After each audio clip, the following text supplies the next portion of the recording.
Hello everyone, my name is Anthony Kanada, and today I'll be talking about my week 3 assessment. And in Robert Greene's book, Mastery, there is a multitude of different masters, and today I'll be talking about Charles Darwin. And as Robert Greene states in his book, Charles Darwin is a perfect example of self-apprenticeship, which means that Charles Darwin used himself as a perfect version of himself to be able to use that to make the building blocks of his apprenticeship.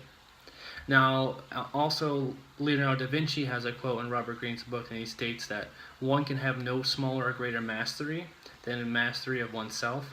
And I feel like that ties in perfectly with Charles Darwin's self-apprenticeship, as you need to be one with yourself and a mastery of your own self to be able to become a master in the real world.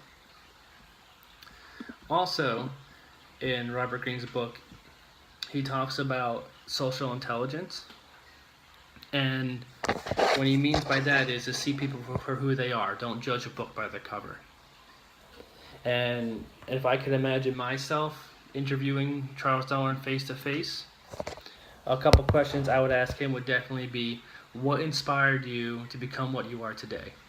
If I can know that passion and drive that Charles Darwin had, I feel like that can definitely help me keep the fire lit and keep me pushing to my goals and get to where I want to be and become the master in my field.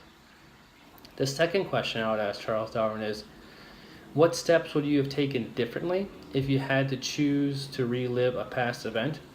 And I feel like that's a very important question, because if I can know his problem-solving steps and how he tackles a problem or an obstacle and how he overcomes it, that can help me create a guideline to how I should be attacking my steps and how I should be attacking my problems and obstacles to have a better solution and to get off the track running. Also, as Robert Greene talks about with the many insights they have for social intelligence, I would also ask Charles Darwin, how do you speak through your own work?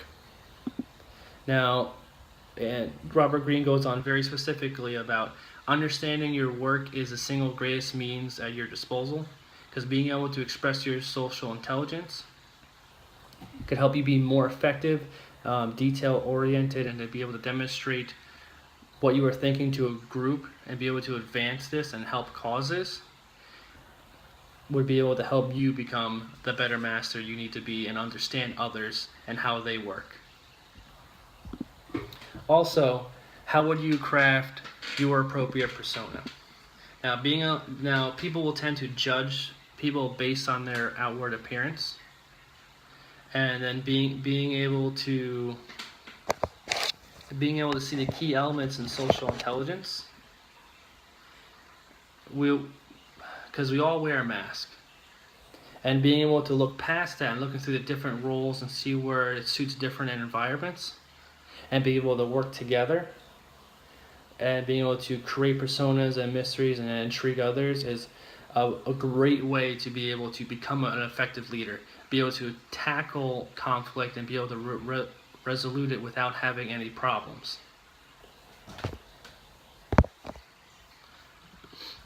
Also,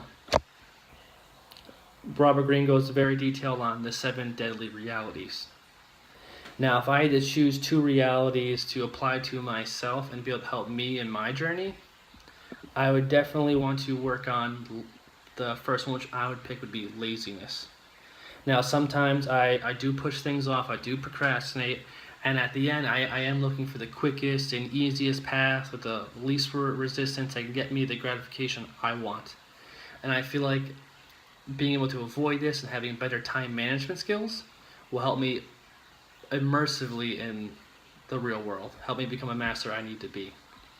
And the second one I would pick would be envy, because we all tend to compare ourselves to others, people who have more money or more items, and it creates jealousy, which can ruin relationships. And if I work in this area, it will help me great personally and in the business world. I thank you guys very much for listening. Here is my reference, and have a great day.